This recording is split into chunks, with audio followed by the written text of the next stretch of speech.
Susan Sarandon e Catherine Deneuve se pegando em Fome de Viver foi o meu gay awakening.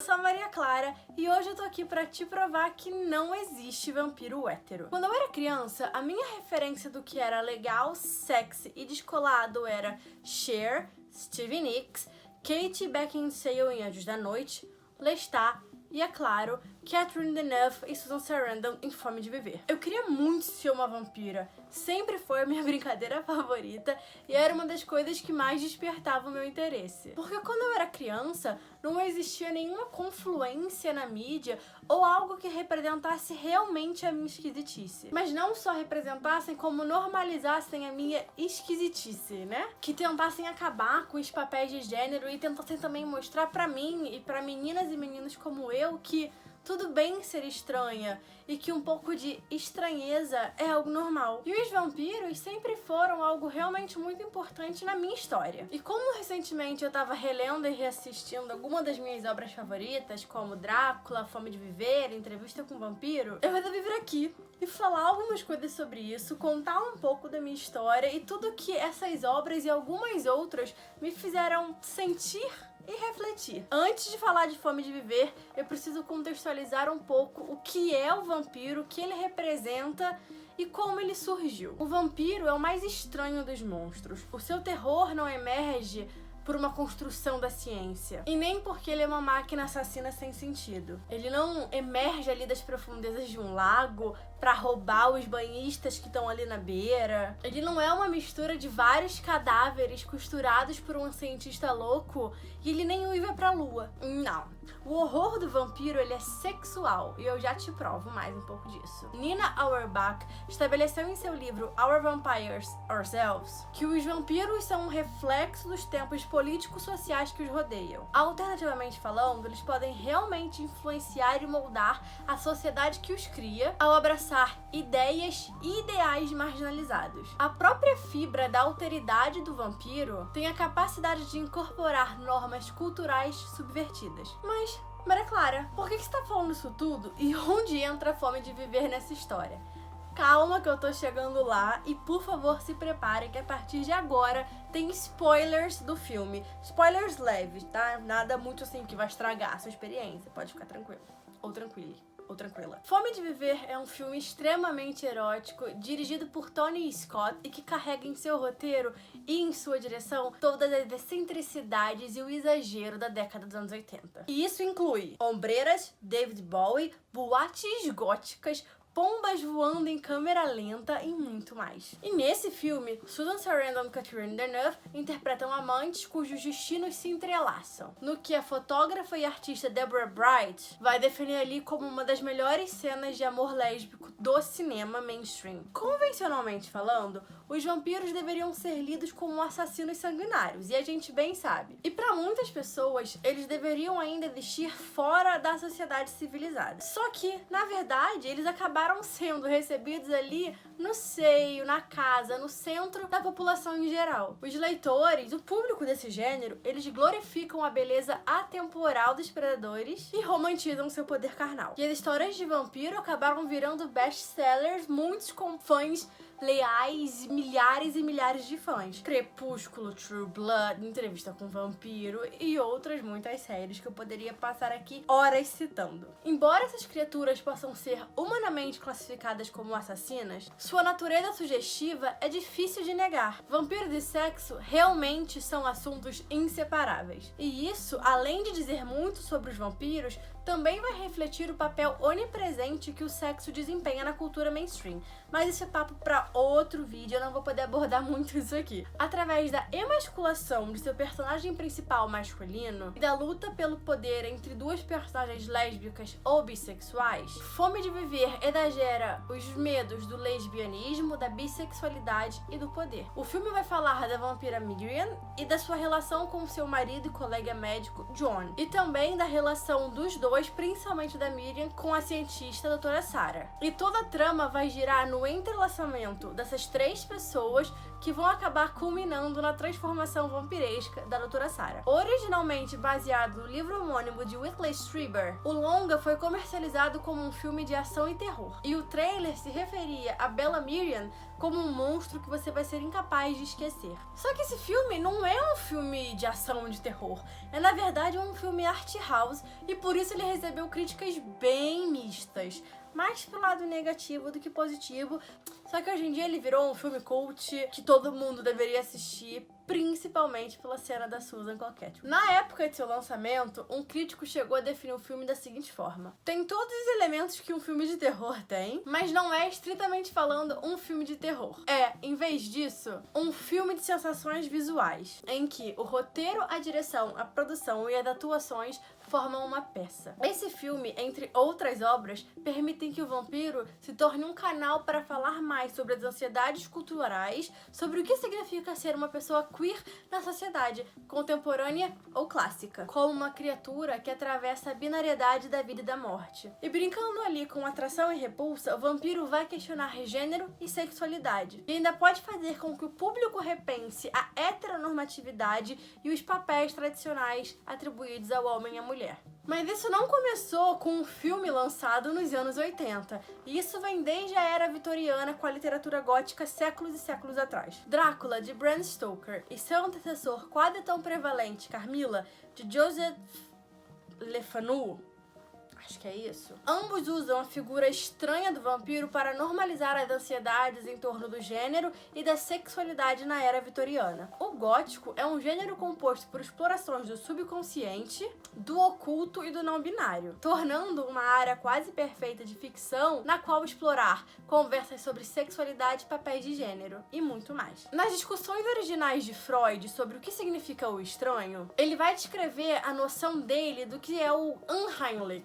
Só que para a gente poder falar de unheimlich, a gente tem que falar de heilig. A noção de Freud do heilig denota conceitos, ambientes e emoções que se pode caracterizar como algo comum. Já o unheimlich vai tornar estranho e incomum todos esses tópicos mencionados, transformando-os em algo reconhecível, mas tido como incorreto. O que vai se assemelhar ali àquele espelho deformador que geralmente tem naquela sala de espelho dos circos e dos parques, sabe? Então, dentro dos textos góticos, o unheimlich nos obriga a nos sentir repelidos, mas também atraídos por um sujeito que, paradoxalmente, se sente nada familiar. E essa interação, esse esquema, alimenta o fascínio da coisa. Da mesma forma que um vampiro encanta a sua vítima, a natureza unheimlich dos personagens dos textos góticos fascinam o seu público. E essa conversa toda de binariedade, de gênero, de sexualidade surgiu na era vitoriana, um tempo de grande mudança cultural em torno do que significa o gênero. E era uma época em que gênero e sexo estavam sendo binarizados e classificados. Então vamos aqui falar agora sobre os padrões comportamentais de ambos os sexos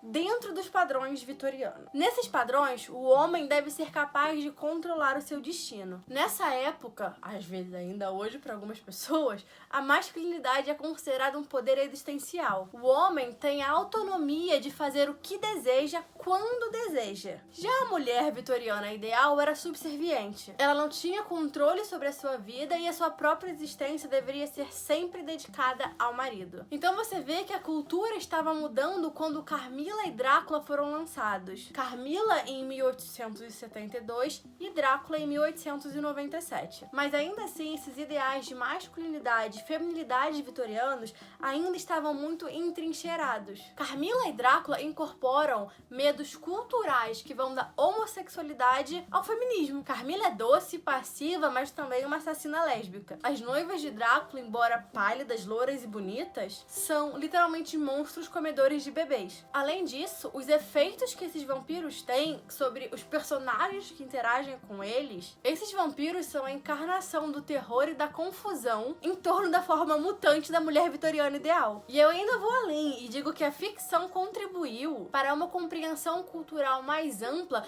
do que significa ser gay ou bissexual. E tudo isso através da dramatização dessas ansiedades. E ansiedades essas que os autores de Drácula e Carmila conheciam bem. Carmila dramatiza não só os medos do lesbianismo, mas o poder feminino que estava associado a ele, o que vai acabar aterrorizando ainda mais o seu público, colocando essas atitudes dentro da beleza pacífica e angelical de uma adolescente. E Carmila não vai ser ali apenas o primeiro romance vampiro de grande sucesso, mas é uma metáfora para uma série de males vitorianos que foram percebidos naquela época. Males esses que estavam preocupados com a sexualidade feminina e com o poder das mulheres. Já em Drácula, a gente precisa falar da vida de Bram Stoker como um homem gay não assumido. Bram Stoker era melhor amigo de Oscar Wilde. E o Stoker começou a escrever Drácula um mês depois que o Oscar Wilde foi preso e sentenciado por ser um homem gay assumido naquela época. Tanto é que as cartas, e o estilo da prosa usada naquelas cartas de Drácula foram inspiradas nas cartas que Oscar Wilde trocava com seu correspondente, o Lord Alfred Douglas. Então você tem ali o Bram Stoker vivendo naquela situação onde o seu amigo de mais de 20 anos está sendo preso e sentenciado só por ser quem é. Então ele usou Drácula para escrever um romance sobre repressão sexual e medo. Tem uma teórica chamada Talia Shaffer que ela vai explorar um pouco o significado de Drácula. E ela diz que Drácula explora o medo e a ansiedade de um homem gay não assumido que Stoker sentia durante o julgamento de Oscar Wilde. E a tonalidade peculiar do horror de Drácula vai derivar das emoções que ele sentia durante esse julgamento. Os vampiros, principalmente nos cinemas, servem como metáfora para os lugares que gays, bis, lésbicas, cis ou trans representam na sociedade. Ou representavam, dependendo da época e da obra que você estiver analisando. Os vampiros eram tidos como monstros maus e assustadores que crianças e pessoas legais precisavam evitar. Assim como a população LGBTQIA+, é vista por muita gente hoje em dia. Então aí você vai ter também outro grande pilar da literatura vampiresca queer, é Anne Rice, que teve seu boom ali na década de 70 com a Entrevista com o Vampiro. Nos livros de Anne Rice, os vampiros sempre viveram entre os humanos, só que escondidos. E essa forma de viver em sociedade, mas ainda assim de forma separada, tendo sua cultura separada dos vampiros de Anne Rice, é análoga a muitos assuntos da homossexualidade e da bissexualidade. Vai existir no universo da Anne Rice uma subcultura vampiresca separada, embora presente, assim como para muita gente existe uma subcultura gay, como existiu durante muitas épocas, por exemplo, na época de Bram Stoker e Oscar Wilde. Então, se o papel do vampiro é o sinônimo do outro cultural, a aplicação da estrutura social subvertida vai acabar traçando um paralelo com a sociedade humana. Então, com isso, é evidente que o vampiro é capaz de traçar ali construções e desconstruções sociais, além, é claro, de desafiar as construções sociais já existentes, independente de sua época, agindo como uma ferramenta para desafiar noções contemporâneas de gênero e sexualidade. Mas aí, quando a gente para pensar e reflete sobre todas as obras vampirescas que tem no teatro, no cinema, na televisão, nos livros, a gente tem que cogitar uma hipótese. E se houvesse uma terceira opção? Vamos pegar True Blood, por exemplo, a série de livros de Arlene Harris que virou uma série de TV para HBO. Você tem ali vampiros vivendo assumidos em sociedade, reconhecendo seu lugar sem se esconder no submundo. Através da normalização do vampiro, a série levanta questões importantes. Estamos em uma época em que, ao invés de derrotar nossos monstros, como os vitorianos faziam, ou permitir que eles continuassem a viver apenas na estranheza, como em Fome de Viver e Entrevista com um Vampiro, agora nós somos capazes de integrá-los completamente na sociedade. E se assim for, o que isso vai dizer sobre a estranheza em geral? Essa tal estranheza está se tornando mais aceitável? Ou é o ser vampiresco que está se normalizando? Fome de Viver foi um filme muito significativo pra mim, porque quando assisti eu devia ter uns 10, 11 anos, e foi com a cena da Catherine e da Susan que eu olhei e eu falei assim, bom, tem alguma coisa diferente em mim, tem alguma coisa estranha. Talvez eu não me encaixe na caixinha que a sociedade falou que eu deveria me encaixar. E foi quando eu comecei a questionar o que eu gostava, quem eu era e o que eu queria ser. E como eu queria viver a minha vida. Foi Fome de Viver que me fez entender que não existe só uma forma de viver. Que não existe só um comportamento e que não existe comportamento adequado. E foi muito importante pra mim, enquanto pesquisadora não profissional, amante da literatura e da teoria crítica, analisar as obras vampirescas e ver realmente a sua importância e a sua fundação no movimento LGBTQIA+. Vampiro está intrinsecamente relacionado com o ser bissexual, lésbico, gay, transexual. Não existe vampiro sem nenhuma das siglas LGBTQs. Não existe vampiro heterossexual. E quem contou isso pra vocês está claramente mentindo. Todo vampiro é gay. Todo vampiro representa pelo menos uma das letras dessa sigla que a gente ama, que faz parte do nosso ser. Eu quis fazer esse vídeo e eu pensei nas 1000 formas que eu poderia fazer esse vídeo. E eu cheguei nessa forma. Talvez não seja a melhor forma, mas foi a melhor forma que eu encontrei nesse momento de trazer um assunto que tava há muito tempo na minha cabeça. Era pra esse vídeo ter saído em dezembro do ano passado. O canal passou por um grande ato, esse vídeo nunca saiu, mas eu falei, não, a melhor época pra eu lançar esse vídeo é agora. E o mais importante aqui, enquanto eu fazia o roteiro desse vídeo, foi como eu consegui realmente pensar na estrutura pra história que eu tô construindo, pro meu primeiro longa-metragem, que é um coming of age com elementos vampirescos sobre sexualidade enquanto uma jovem menina e a tal da culpa cristã. Com esse vídeo eu quis dividir um pouco da minha descoberta com vocês e quero ouvir um pouco da descoberta de vocês aqui nos comentários. Vocês, é claro, se sentirem confortáveis pra falar da descoberta de vocês. Sem mais delongas, eu vou ficando por aqui e eu peço desculpas se essa cadeira tá fazendo muito barulho, tá pegando no microfone, ela é nova, eu ainda não tô me acostumando a ter uma cadeira gamer que seja boa pra minha coluna e que não me deixe passando mal de dor depois. E eu também não sei se a minha blusa tá fazendo muito barulho no microfone. Enfim, eu peço desculpa por qualquer som alheio que tenha saído. E eu vejo vocês no próximo vídeo, que eu juro que vai ter um próximo vídeo. Tchau, tchau!